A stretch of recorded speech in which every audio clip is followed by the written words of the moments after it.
Hello, नमस्कार दोस्तों। मैं डॉक्टर महेश जोशी आज बात करूंगा एक बहुत ही इम्पोर्टेंट एस्ट्रोलॉजिकल टॉपिक पर। जनरली आपने देखा होगा कि हम एस्पेक्ट और कंजंक्शन मतलब दृष्टि और युति की बात करते हैं। दृष्टि और युति के बारे में एक बहुत बड़ा मिसकंसेप्शन है। जनरली हमने देखा सैटर्न किसी भी एक हाउस के अंदर प्लेस्ड है तो वो उसे तीसरे, सातवें और 10वें भाव को एस्पेक्ट करेगा। अब हम सीधा देखते हैं कि सैटर्न सपोज लग्न में बैठा हुआ है तो वो तीसरे भाव को, सातवें भाव को और 10वें भाव को एस्पेक्ट करेगा। मगर जो सबसे इंपॉर्टेंट पॉइंट है जिसे मोस्ट ऑफ द टाइम हम लोग मिस करते हैं और जिसे मिस बिल्कुल भी नहीं करना चाहिए, जो लोग एस्ट्रोलॉजी को सीरियसली ले रहे हैं और बहुत ध्यान से यदि उसकी स्टडी कर रहे हैं तो उन्हें उसकी डिग्रीज पर भी ध्यान देना चाहिए। किसी भी भाव में कोई ग्रह बैठा हुआ है तो वो उससे सातवें भाव को एस्पेक्ट करता है, इसमें कोई डाउट नहीं है। मगर एस्पेक्ट इफेक्टिव है या नहीं ये देखना बहुत जरूरी है। जब तक एस्पेक्ट या दृष्टि इफेक्टिव नहीं होगी उसका कोई भी असर होने वाला नहीं है। तो एस्पेक्ट या दृष्टि इफेक्टिव कैसे होगी इस बारे में मैं बात करना चाहूंगा। ग्रहों को दो कैटेगरी में डिवाइड किया हुआ है। एक वो है जो कि नैसर्गिक शुभ ग्रह हैं या जिन्हें हम बेनिफिक प्लेनेट बोलते हैं, और उसके अंदर आपका गुरु और शुक्र, जुपिटर एंड वीनस, दो तो आपके विदाउट एनी डिस्प्यूट बेनिफिक है। एंड मून एंड मरकरी, चंद्रमा और बुध कंडीशनल बेनिफिक होते हैं। कभी बेनिफिक होंगे, कभी मैलिफिक होंगे, शुभ होंगे, कभी अशुभ होंगे। इसी तरीके से मंगल, शनि, सूर्य और राहु केतु को हम अशुभ ग्रह मानते हैं। केतु के बारे में कुछ लोग उसे शुभ भी कंसीडर करते हैं, मगर मंगल, शनि और सूर्य को अशुभ ग्रह मानते हैं। सूर्य को क्रूर ग्रह भी कहा जाता है, बहुत लोग अशुभ नहीं मानते, पर जनरली हम उसको अशुभ ही लेकर चलते हैं। अशुभ ग्रहों के लिए एस्पेक्ट या दृष्टि के नियम बिल्कुल अलग हैं और शुभ ग्रहों के लिए एस्पेक्ट या दृष्टि के नियम बिल्कुल अलग हैं। अशुभ ग्रह जब भी दृष्टि डालता है तो वो बहुत नजदीक से होनी चाहिए, क्लोज एस्पेक्ट होना चाहिए, तभी अशुभ ग्रहों का असर पड़ेगा। अब क्लोज एस्पेक्ट से क्या मतलब है मेरा? हमेशा हमें लग्न की डिग्री देखनी चाहिए। लग्न की जो भी डिग्री है, चाहे 1 डिग्री है, 15 डिग्री है, 20 डिग्री है, 25 डिग्री है, वो लग्न का भाव मध्य होता है, मिड कस्प होता है लग्न का। तो जो भी ग्रह भाव मध्य के करीब होगा उसकी जो एस्पेक्ट या दृष्टि होगी वो प्रबल दृष्टि होगी। एग्जाम्पल के लिए मैं समझाता हूं। किसी नेटिव की लग्न 20 डिग्री पर है या 20 डिग्री पर है, लग्न साइन जो मर्जी हो, 20 डिग्री पर किसी नेटिव की लग्न है। अब सैटर्न लग्न में प्लेस्ड है, लग्न में मान लेता हूं या कहीं भी बैठा हुआ है। यदि सैटर्न की डिग्री 20 डिग्री के आसपास है, 19 डिग्री है या 20 डिग्री होगी, 21 डिग्री होगी, तो वह जिन भी भावों को एस्पेक्ट करेगा या देखेगा उसकी दृष्टि सबसे प्रबल होगी और सबसे इफेक्टिव होगी, वो अपना पूरा असर डालेगा। अब मैं दूसरा उदाहरण ले लेता हूं। शनि की डिग्री 20, लग्न की डिग्री 20 और शनि की डिग्री सपोज 3 डिग्री है। लग्न की डिग्री 20 और शनि की डिग्री 3 डिग्री है, मतलब दोनों में 17 डिग्री का डिफरेंस हो गया। अब लग्न में ही शनि बैठा है, अभी भी वो सातवें भाव को देखेगा, तीसरे भाव को देखेगा, 10वें भाव को देखेगा, मगर शनि की दृष्टि का कोई भी असर नहीं होगा। ये इनफेक्टिव हो जाएगी, असरदार नहीं होगी, क्योंकि डिग्री का डिफरेंस जैसे ही 15 डिग्री से ज्यादा हुआ तो दृष्टि का असर नहीं के बराबर होगा। तो जब लग्न की डिग्री 20 है, शनि की डिग्री 20 है, तो शनि की दृष्टि जिस भी भाव पे होगी वो सबसे प्रबल होगी, मगर जब लग्न की डिग्री 20 है, शनि की डिग्री उससे 15 डिग्री कम इधर या उधर है, तो उसका कोई भी असर नहीं होगा। अब बीच की स्थिति ले लेते हैं कि लग्न की डिग्री 20 है और शनि की डिग्री 15 है, 17 है या 10 है, अभी भी उसका एस्पेक्ट असरदार होगा, मगर उसका असर जैसे जैसे वो लग्न से दूर जाता जाएगा, शनि के एस्पेक्ट का असर कम होता जाएगा। अभी जो मैं एग्जांपल दे रहा हूँ वो मैं शनि के लिए एप्लीकेबल है, वही मंगल के लिए भी एप्लीकेबल है, वही सूर्य के लिए भी एप्लीकेबल है। तो कोई भी ग्रह जब भाव मध्य के पास होता है या असेंडेंट की डिग्रीज के क्लोज उसकी डिग्रीज होती हैं, तभी उसका दृष्टि या एस्पेक्ट असरदार होता है। जब भी भाव मध्य लग्न की डिग्री से जैसे जैसे दूर होता जाएगा उसका असर कम होता जाएगा। अब इसमें एक दूसरे कंसेप्ट की मैं बात करूंगा। एस्पेक्ट आपका एक मेलिफिक अशुभ ग्रहों का एस्पेक्ट है और बेनिफिक शुभ ग्रहों का एस्पेक्ट है। अशुभ ग्रहों के एस्पेक्ट के लिए ऐसा माना जाता है कि जब भी वो भाव मध्य के करीब से देखेंगे तभी उनकी दृष्टि असरदार होगी, उसका असर ज्यादा होगा।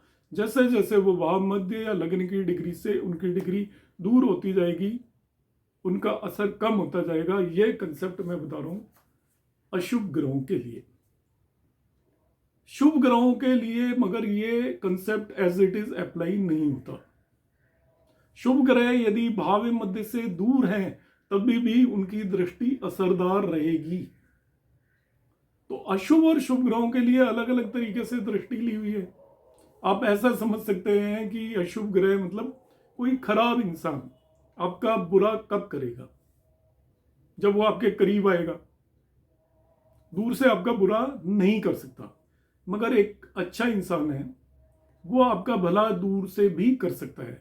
दूर से कैसे करेगा? आपको वो ज्ञान दे देगा किसी भी तरीके का, उसका ऑरा ऐसा होगा, उस ऑरा से ही आपको बेनिफिट होना शुरू हो जाएगा। मगर कोई नुकसान पहुंचाना चाहता है तो उसको फिजिकली आपके क्लोज आना पड़ेगा, तभी वो आपको नुकसान पहुंचा पाएगा। तो ये बृहद पारासर होरा शास्त्र के बेस पर ही ये कंसेप्ट है कि अशुभ ग्रहों की दृष्टि जब तक क्लोज ना हो तब तक वो असरदार नहीं होती, जबकि शुभ ग्रहों की दृष्टि यदि वो क्लोज नहीं है, लग्न के अंदर बृहस्पति बैठ गए तो वो 5वें भाव, 7वें भाव, 9वें भाव को एस्पेक्ट करेंगे और वो दृष्टि असरदार होगी। लग्न के यदि वो नजदीक हैं तो वो ज्यादा असरदार होगी, मगर वो असरदार पूरे भाव पर रहेगी। मगर अशुभ ग्रहों के केस में बिल्कुल भी ऐसा नहीं मानेंगे। तो ये मैंने एक दृष्टि से रिलेटेड कंसेप्ट बताया। अब मैं आपको कंजंक्शन या युति से रिलेटेड कंसेप्ट बताऊंगा।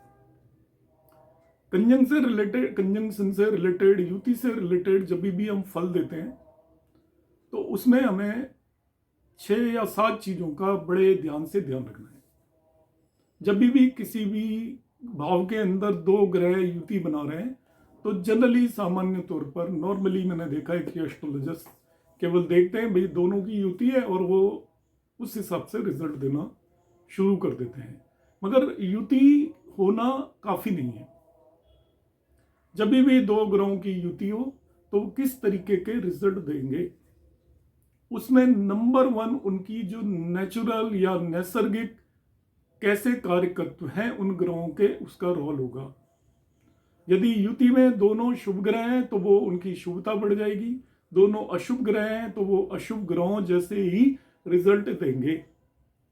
तो जब भी 2 ग्रह युति करते हैं तो पहला आपको कंसेप्ट याद रखना है उसकी नेचुरल सिग्निफिकेशंस क्या है उन ग्रहों के, इस पर उनके रिजल्ट डिपेंड करेंगे।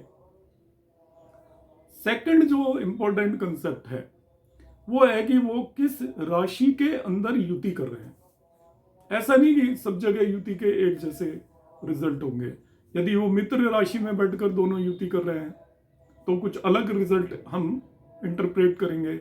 एक मित्र राशि है, दूसरे की वो आपका शत्रु राशि है, तो कुछ और रिजल्ट इंटरप्रेट करेंगे। दोनों के लिए न्यूट्रल है तो कुछ और तरीके के रिजल्ट इंटरप्रेट करेंगे। तो जब भी युति देखनी है तो पहला उनका नेचुरल सिग्निफिकेशन, सेकंड 1 आपको ये देखना है कि वो किस राशि के अंदर युति कर रहे हैं। थर्ड कंसेप्ट जो आपको देखना है, जब भी दो ग्रह युति कर रहे हैं वो किस भाव में युति कर रहे हैं। केंद्र त्रिकोण में यदि युति कर रहे हैं तो उसके रिजल्ट कुछ और होंगे। इसी तरीके से यदि वो 6, 8, 12 त्रिक भावों में युति कर रहे हैं तो उसके रिजल्ट कुछ और होंगे। तीसरा हमें कंसेप्ट ये देखना है युति में। चौथा जो सबसे इंपॉर्टेंट कंसेप्ट देखना है वो उस पर्टिकुलर लग्न के लिए वो ग्रह कैसे है। हो सकता है वो ग्रह अशुभ हो नेचुरली, मगर उस पर्टिकुलर लग्न के लिए वो ग्रह शुभ हो जाए, फंक्शनल बेनिफिक हो जाए या फंक्शनल मेलिफिक हो जाए। इस बात पर भी आपके युति या कंजंक्शन के रिजल्ट डिपेंड करेंगे। दो ग्रह यदि फंक्शनल बेनिफिक हैं, चाहे वो वैसे मेलिफिक हो जाए, तभी भी उनके रिजल्ट अलग तरीके के होंगे। तो चौथा फैक्टर हमें ये चेक करना है। पांचवा फैक्टर हमें जो चेक करना है वो ये चेक करना है कि दो ग्रहों के बीच में युति कितनी क्लोज है। सपोज एक हाउस के अंदर दो ग्रह शुक्र और गुरु आकर बैठ गए और दोनों बहुत क्लोज हैं डिग्रीज में, तो 1 डिग्री से कम को तो हम प्लानिटरी वॉर कहते हैं, ग्रह युद्ध बोलते हैं। मगर 1 डिग्री के आसपास युति है तो वो सबसे स्ट्रोंग युति मानी जाएगी। मगर उनके बीच में सपोज 18-20 डिग्री के आसपास की युति होगी तो वो युति इनइफेक्टिव हो जाएगी। जब वो बहुत ज्यादा क्लोज होते हैं 1 डिग्री के आसपास, तो हम देखेंगे वो वर्ग चार्टों में भी युति में होंगे या कंजंक्शन में होंगे। और वर्ग चार्टों में भी कंजंक्शन में होंगे तो उनका विंशोत्पक बल बढ़ जाएगा और वो बहुत अच्छे रिजल्ट देने में कैपेबल होंगे। तो युति जैसे एस्पेक्ट में आपका डिग्रीज का इंपॉर्टेंस है, युति में डिग्रीज का बहुत इंपॉर्टेंट है। यदि दो ग्रहों की युति है या कंजंक्शन है मगर उन दोनों के बीच में लॉन्गिट्यूड या डिग्रीज का डिफरेंस ज्यादा है तो वो युति इनइफेक्टिव हो जाएगी, उतने अच्छे रिजल्ट देने में कैपेबल नहीं होगी। और लास्ट जो युति में आपको देखना है वो देखना है एस्पेक्ट। दो ग्रह कंजक्ट हो रहे हैं, अच्छी बात है, अच्छे या बुरे जैसे भी रिजल्ट दे रहे हैं। अब आपको यह देखना है कि उस भाव को जिसमें वो कंजक्ट हो रहे हैं किस ग्रह का एस्पेक्ट आ रहा है। यदि शुभ ग्रह का एस्पेक्ट आ रहा है तो उनके कारकत्वों को वो बढ़ा देगा, और अशुभ ग्रहों का एस्पेक्ट आ रहा है तो उनके कारकत्वों को वो रिड्यूस कर देगा। तो जब भी हम युति से रिलेटेड कभी भी दो ग्रहों का कॉम्बिनेशन नेटिव के किसी भी हाउस के अंदर हो रहा है तो जो मैंने 6 पॉइंट बताए उन सभी पॉइंट्स को आप 1 बाय 1 चेक करें और सभी पॉइंट के बेस पे कंक्लूड करें कि कैसे रिजल्ट आने वाले हैं, किन भावों के वो स्वामी हैं, क्या कोई योग बन रहा है या नहीं बन रहा है। ये सारी चीज देखकर केवल ये कहने पर कि ये इन दो ग्रहों की युति है और हम यदि कंक्लूजन ड्रॉ कर रहे हैं तो हम एक्चुअली एस्ट्रोलॉजी के साथ अनजस्टिस कर रहे हैं। आज का मेरा टॉपिक यहीं खत्म होता है। आपको मेरा वीडियो कैसा लगा, आपको जानकारी कैसी लगी, आप अपने कमेंट जरूर भेजिएगा। आप सभी लोगों का बहुत बहुत धन्यवाद। Thank you.